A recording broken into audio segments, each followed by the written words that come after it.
Rocky Mountain Oysters. They're called Meatballs in Canada, as they should be.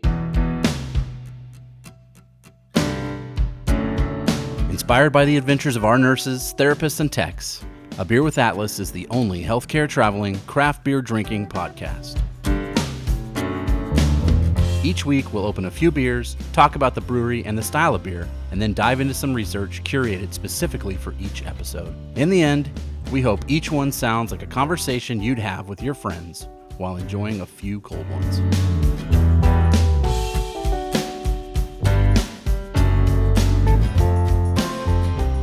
Welcome to another episode of A Beer with Atlas. I'm Rick. I'm Brian. I'm Dolan. On the Zoom again, clearly, as you can tell from the glitchiness. But you know what? We're making the best of what we got. And I see Brian is wearing the hat. I am. I went to the closet.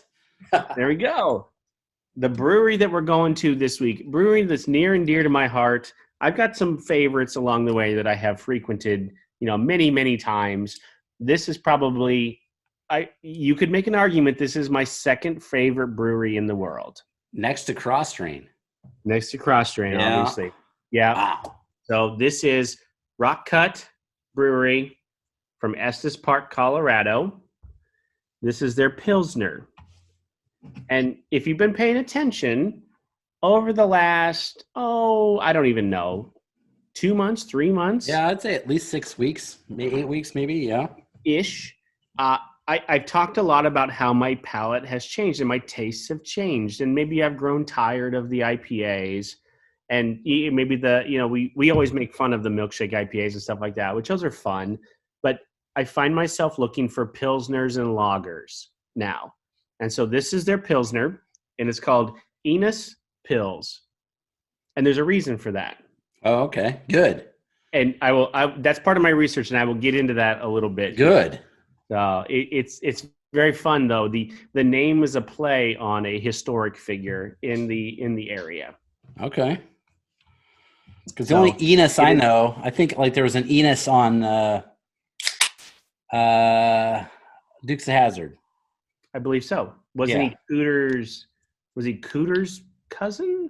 I don't know. He was a cop. He was like the second in command to.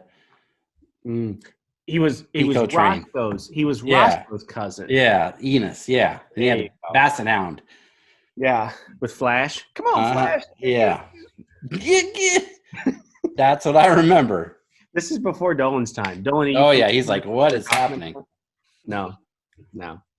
So okay, let's look. 3-4 years into my beer journey here, I had a conversation with Scott Strain at Cross Train, obviously, and he told me a story of a brewery out east that needed a new head brewmaster, and they said, okay, we're going to do open auditions.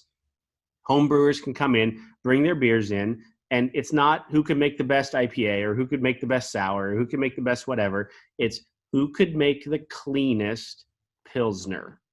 Because as easy as it seems to make a Pilsner, it's very hard because you can't cover up any mistakes in a Pilsner. Yeah, true. So this is, as I always think this in my head, as I'm drinking a Pilsner, like clean, crisp, refreshing kind of flavor. Am I getting that? And that's how I judge Pilsners. This might be my favorite Pilsner that I've ever had right here. And it just happens to be from your second favorite brewery. They do a nice job. They, as mountain towns go, there's 4 different breweries located in Estes Park, Colorado.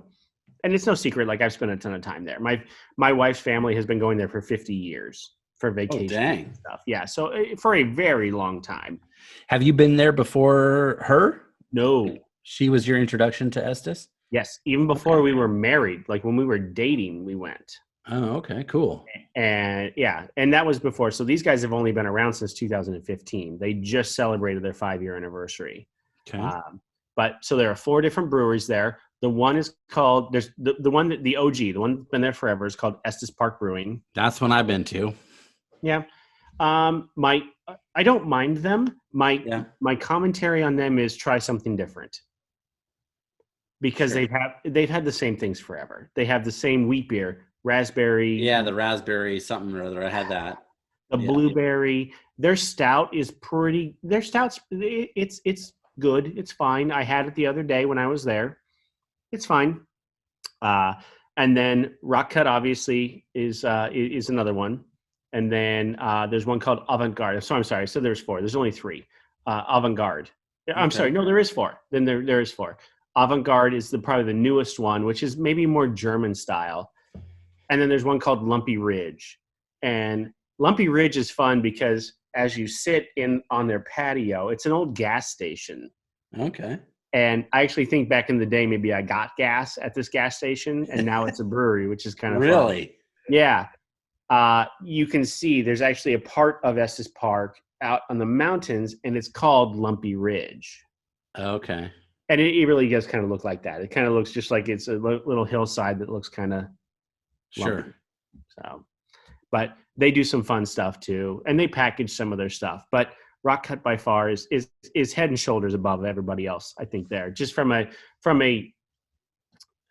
just how they brew, their attention to detail, where they started from, and that type of thing. I think they're above and beyond. If you're a beer guy and you're on vacation, this is where you should go. Okay. That sounds good.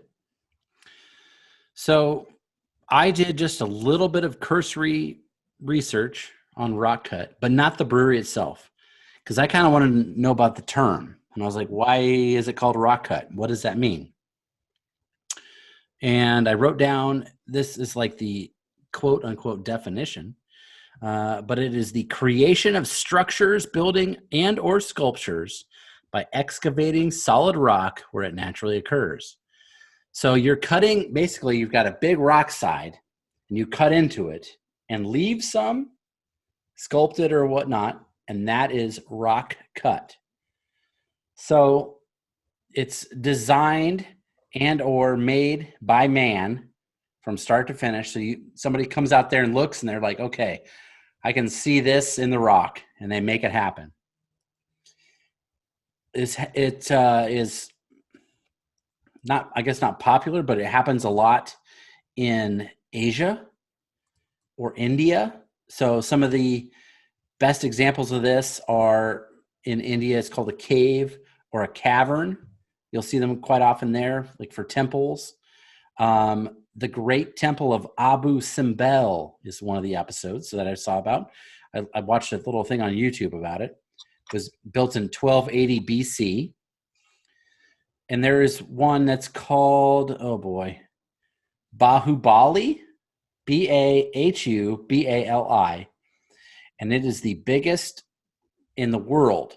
It's in India, and it was built in 983 BC. Now, if you've seen movies, you and I will know this movie, maybe Dolan will, but we're talking Last Crusade, Indiana Jones. Oh, yeah. So when they go to that place at the beginning of the movie and it's all built into the rock, that is a rock cut feature because it's a sheer rock. They carved that building. That was really used as a bank back in the day for the trade, like the spice trade. So a lot of money and stuff happened in that building, 1,000 years ago. Yep. It happens to show up in a Hollywood movie, but that's rock cut if you think of that feature. So there's actually a couple different times in Indiana Jones movies that shows up, but if you think of those or if you look it up online, you're going to see something that you've probably seen before because it's carved or chiseled out of rock, 2,000 years old, and that was just the surface that they had. Sometimes sandstone. In the United States, down in the Southwest, a lot of like Pueblo-style buildings would fall under this name of rock cut because there was a sheer cliff face and they just carved into it and made apartments basically. So that's where the name comes from. I don't know if there's a lot of rock cut style like buildings in Estes, but that's where that name comes from. Not necessarily. However, it reminds me of, there are a lot of houses because we have looked at houses there. Mm-hmm. Maybe someday we will retire there. I don't know. we have looked at houses, open houses, whatever, where their rocks are very. I mean, because there's no shortage of rocks, mountains, Sure. right there. I mean, it's a mountain town, obviously, but the rock actually is incorporated either into the house, basement, deck, where almost maybe like the deck is built around the rock. Sure. If there is like in the basement, like you would think like there would be like an unfinished basement or whatever. And it's just a rock wall or something. It's just a rock. Yeah. It's like Yeah. a rock wall that comes down and then you build around that or whatever. So That's pretty cool. yeah, it seems very familiar in that regard. So here's a little, because I'm a criminal justice guy, right? That's my background. That's my degree. I was kind of a serial killer person. So I did a lot of research on that and went to speeches and presentations and stuff, read a lot of books. And the house that's on Cielo Drive, which is Charles Manson territory, the one where Sharon Tate was killed and her friends and all that stuff, which you've seen if you've ever seen the Tarantino movie. It's Once Upon a Time featured in there. Hollywood. Yeah. So Yeah. in the basement of that house, the whole basement is rock because of where that house was built into. They just carved out into the rock, and that's the basement. So if you went into the basement, a lot of times, at least here in Nebraska, you see a lot of dirt floor basements, especially in smaller towns. But in this house in California, there's just rock wall and granite floor because it was built out of the side of the hill or the mountain. So that's I guess a tie-in that I always thought was interesting. That's not necessarily uncommon from how that. I assume that's probably a very similar style or look to maybe what I'm used to there. Sure. In Park. Yeah. Sure. Now, where the brewery is located, it is right up against maybe a rock feature. I don't know. A feature is not the right word. There's a rock wall kind of right there, and you can go up behind it, and that road would take you to like Estes Park Medical Center, where the contract that we have that, just right around the corner, but you've got to go up and around, like it takes you around in order to get there. Well, my main focus on this episode for research was something that I know you've been to probably many times. I've been there before. It's in the area. And it's something that I always thought it was, pretty interesting. And it's Rocky Mountain National Park. Yep. So I did a little research on that just to kind of see where it comes from and what does entail. Most of the park was created or changed 11,000 years ago.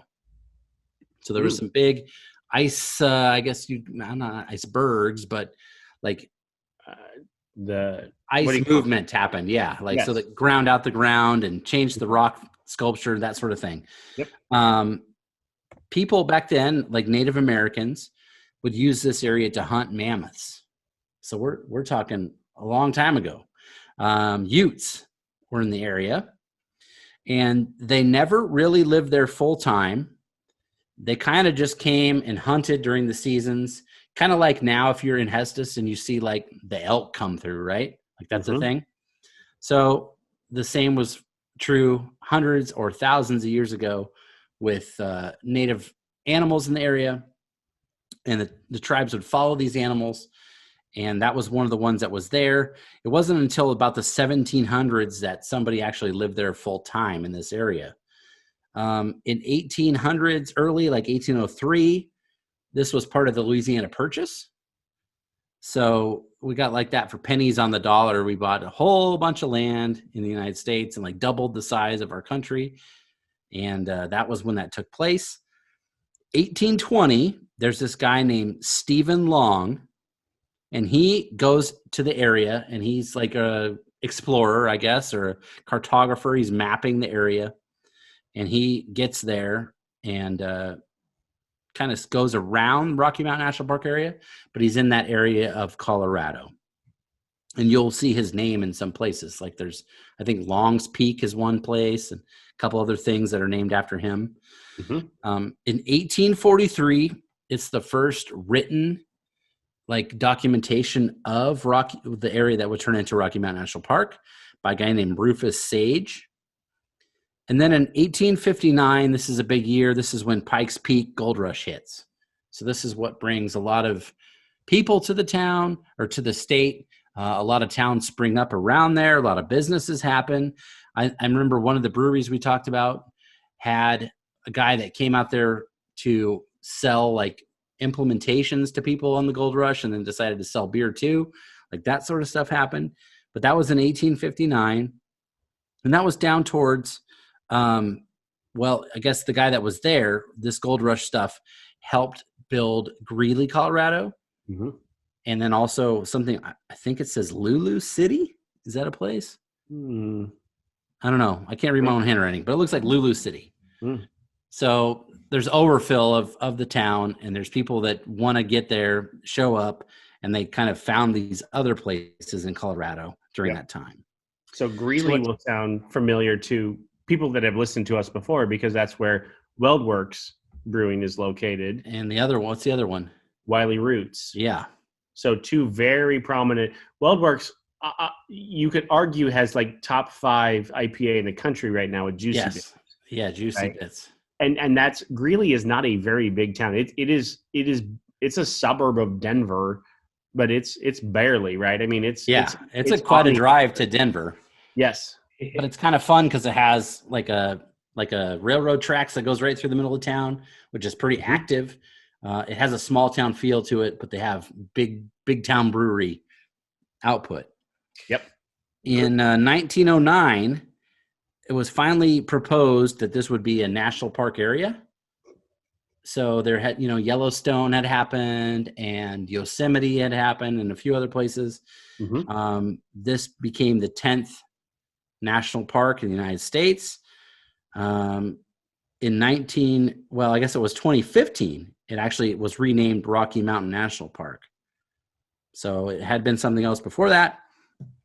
And during the Great Depression, and we're talking 1930s, late 20s, early 30s, everybody was looking for jobs. There was the New Deal and all that sort of stuff going through.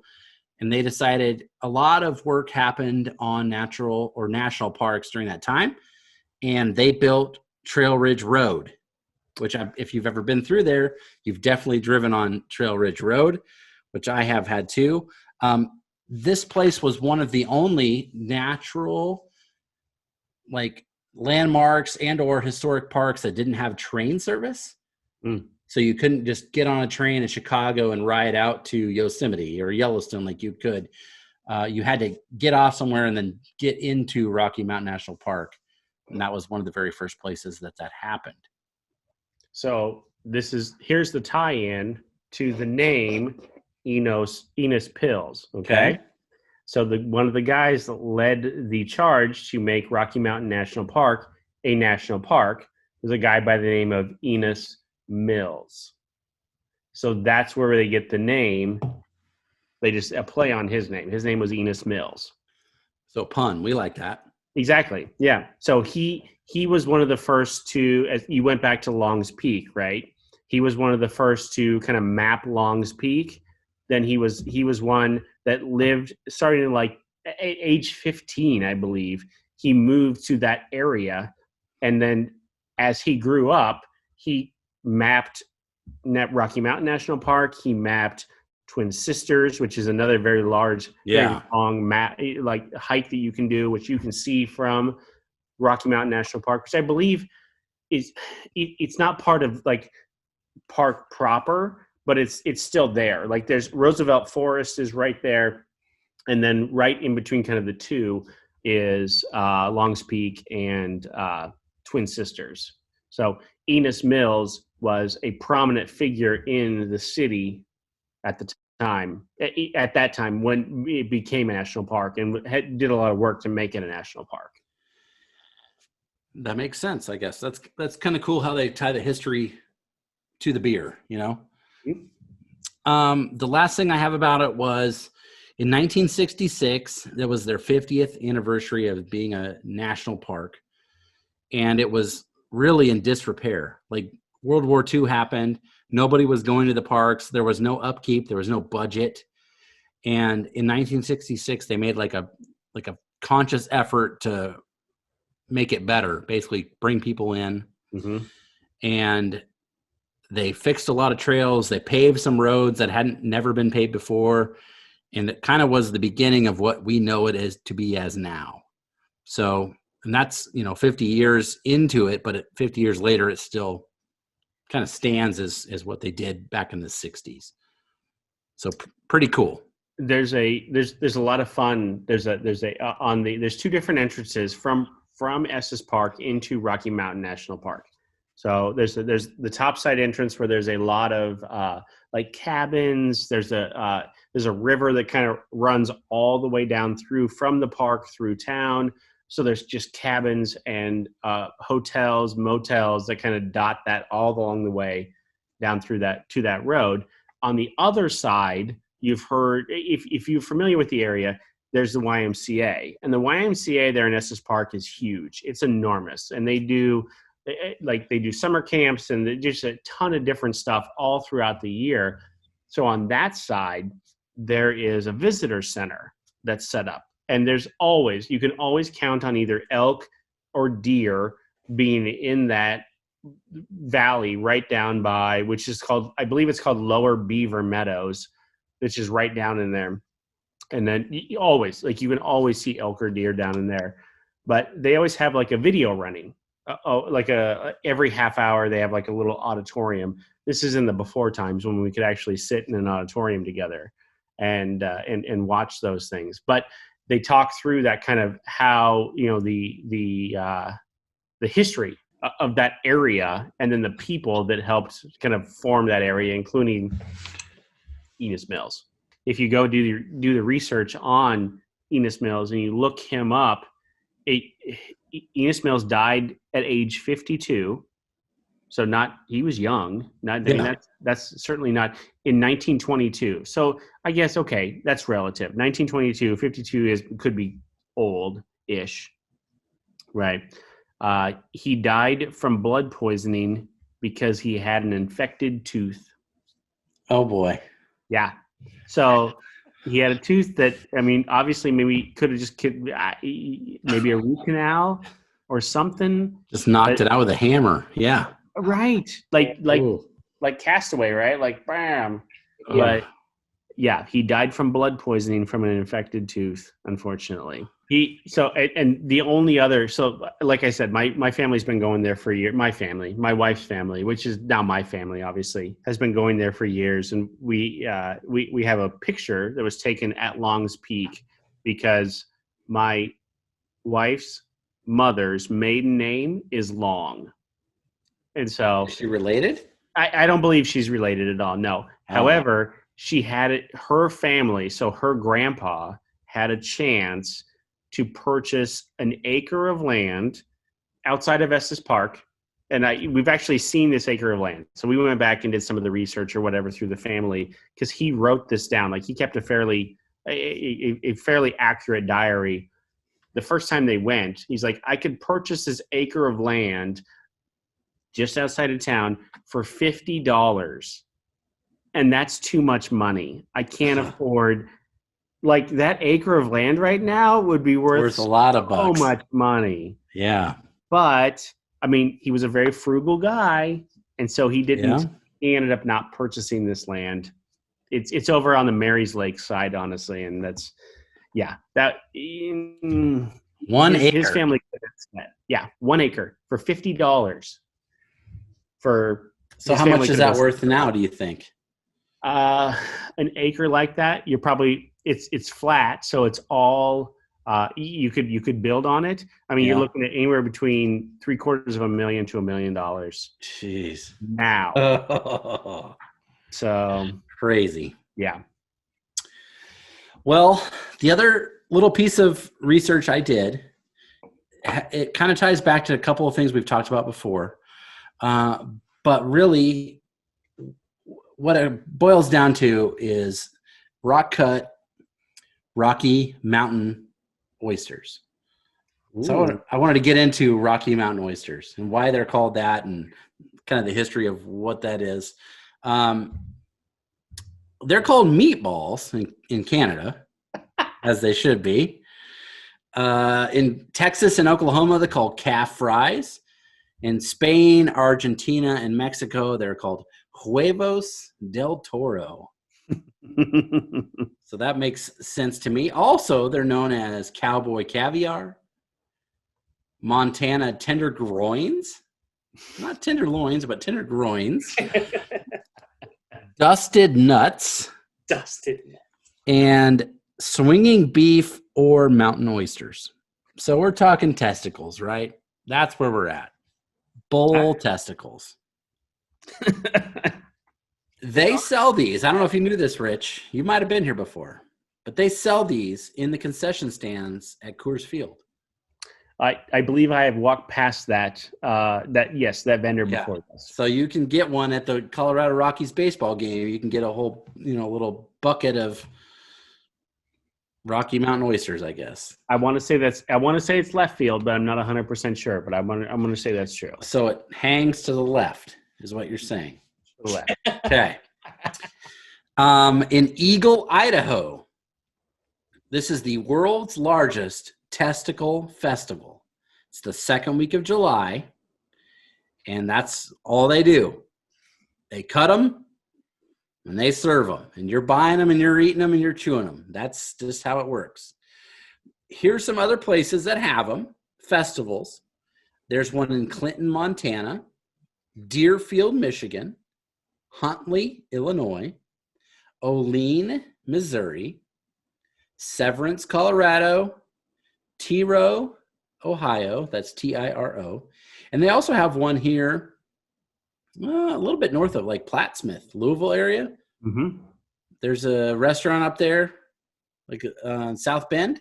Around the Bend. Yep. And they have a testicle festival every year. Mm-hmm.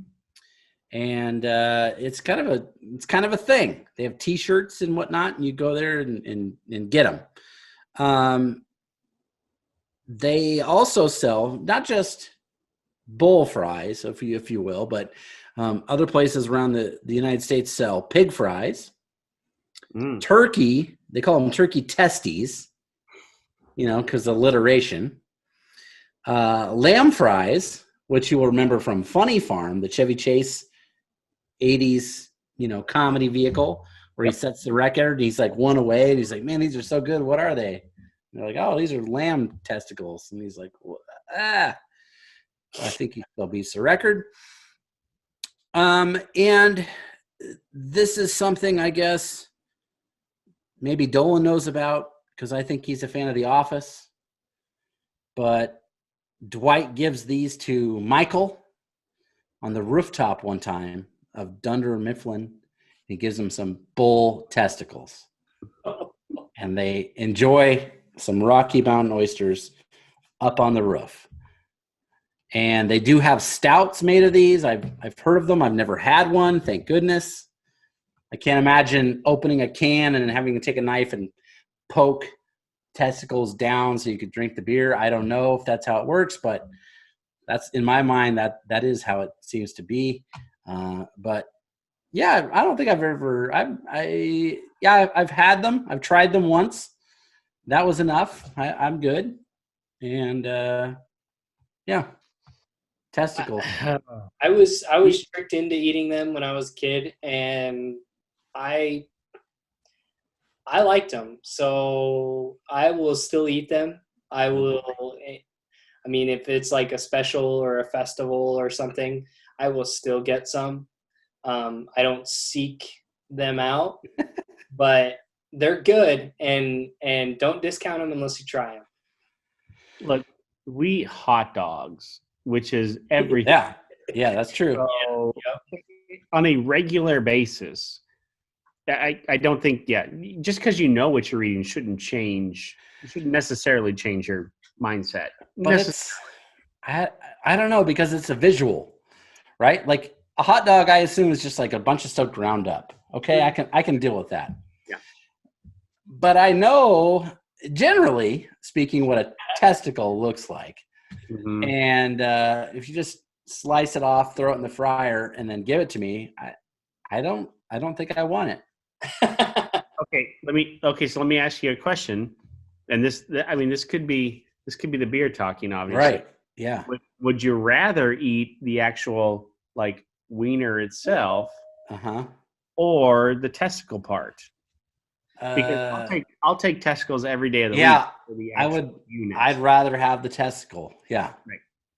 And I don't know why that is, but that would. Yeah. That's. Yeah. Yeah. It jives with me. Look. We've all had many different cuts of beef, and I think we can agree that beef tastes like beef, and it's really just how you cook it that makes a difference. My grandma, being Filipino, she's into the whole like cow eyeball thing. Ooh. What about the tongue? And I eat the tongue. I'll make tongue. And I know lingua. Rick for sure has had tongue tacos on Lingua tacos. Yeah. Lingua is actually a very good taco. My brother-in-law makes a fantastic lingua cow tongue roast where it takes probably twice as long to slow cook, but it is fantastic. That's one of my favorite cuts, I think, of cow in general. But I think, like I said, beef tastes like beef, and it's all about how you cook it. And I have heard of people having bad experiences with Rocky Mountain oysters. Chewy, rubbery, But my first time, it was actually not like that.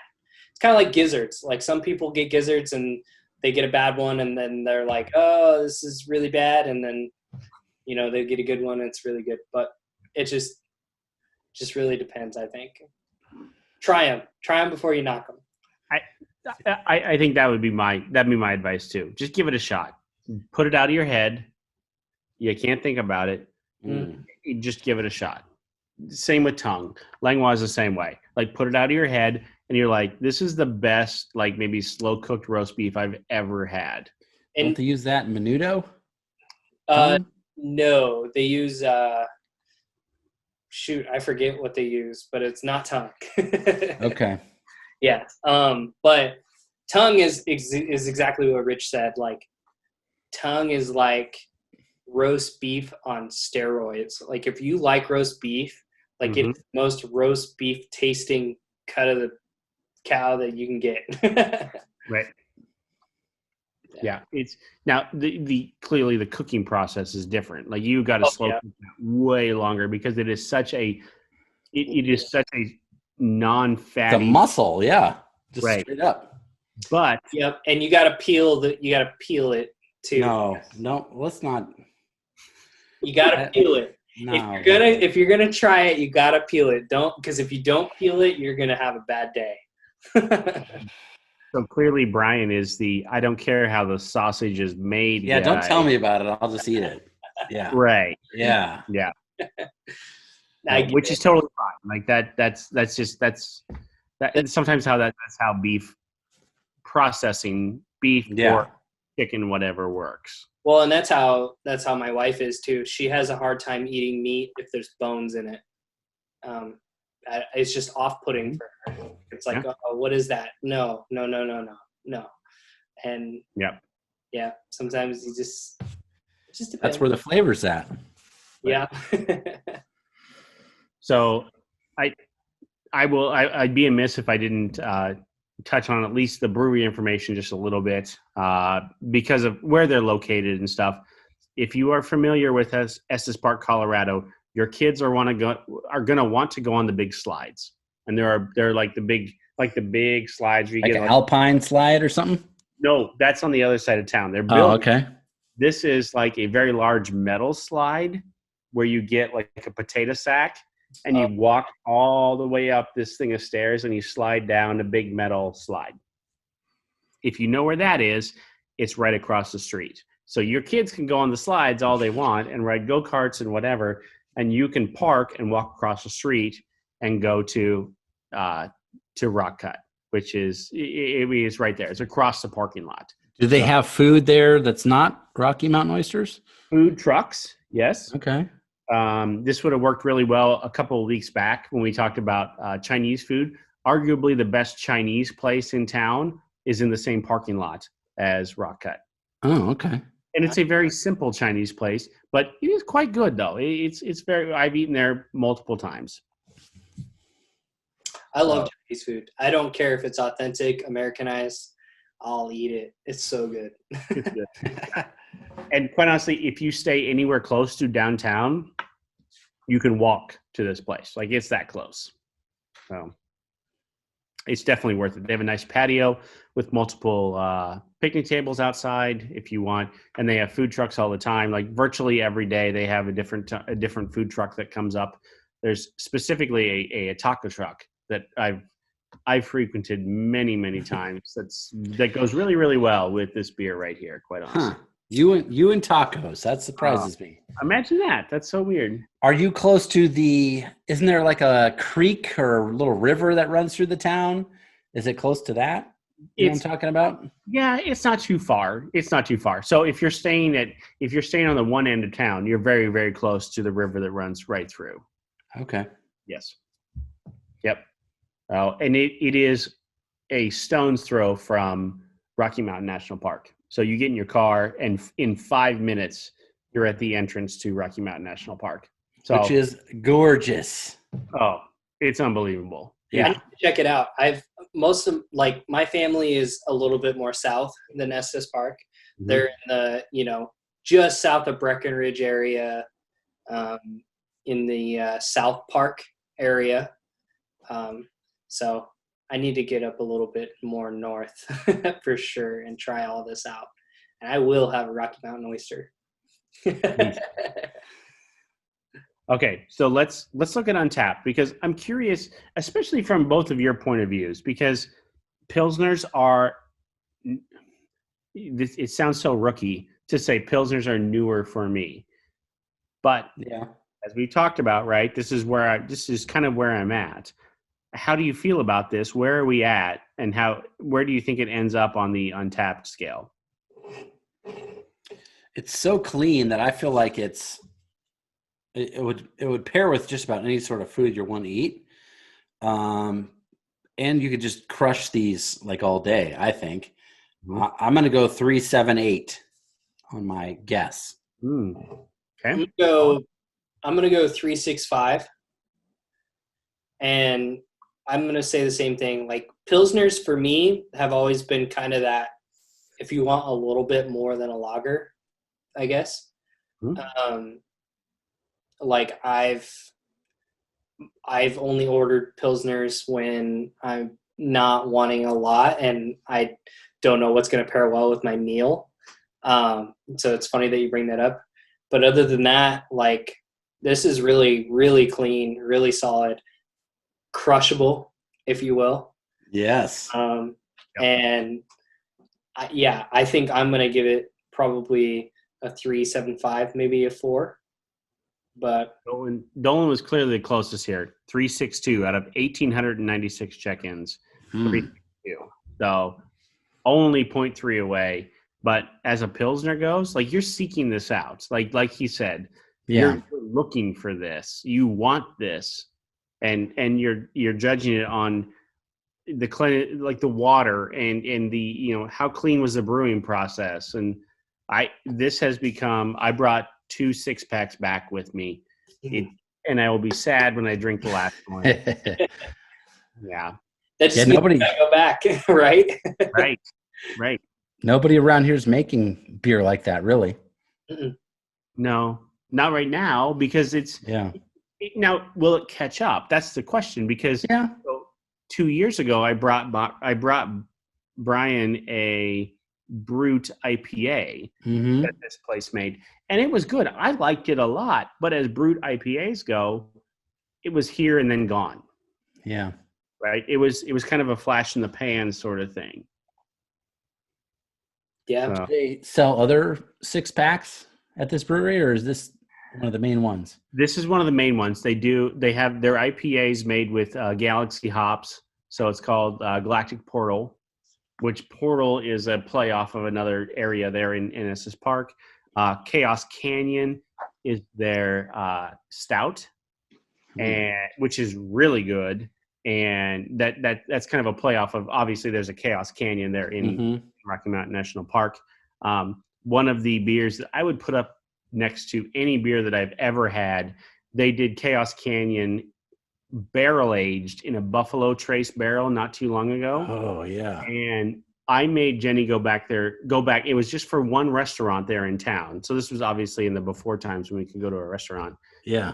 I made her go back 3 times. So you could have the beer? Have a stout, and you know how I feel. You don't. Yeah, you're usually not a stout guy. It was with the base stout. It was so good. So yeah, and they have a couple others. They do some sours along the way, some like open kettle sours and stuff. But it's a small facility. They don't distribute much outside of kind of that area, Greeley, Loveland, Longmont, kind of Estes Park area. Yeah, that's about it. Now, hopefully someday, I don't know, maybe we'll get it here in Omaha. I hope. We'll see. As long as you're still going there, we'll get some. I'll keep bringing it back. As long as they keep doing good stuff, I'll keep bringing it back for us. That's for sure.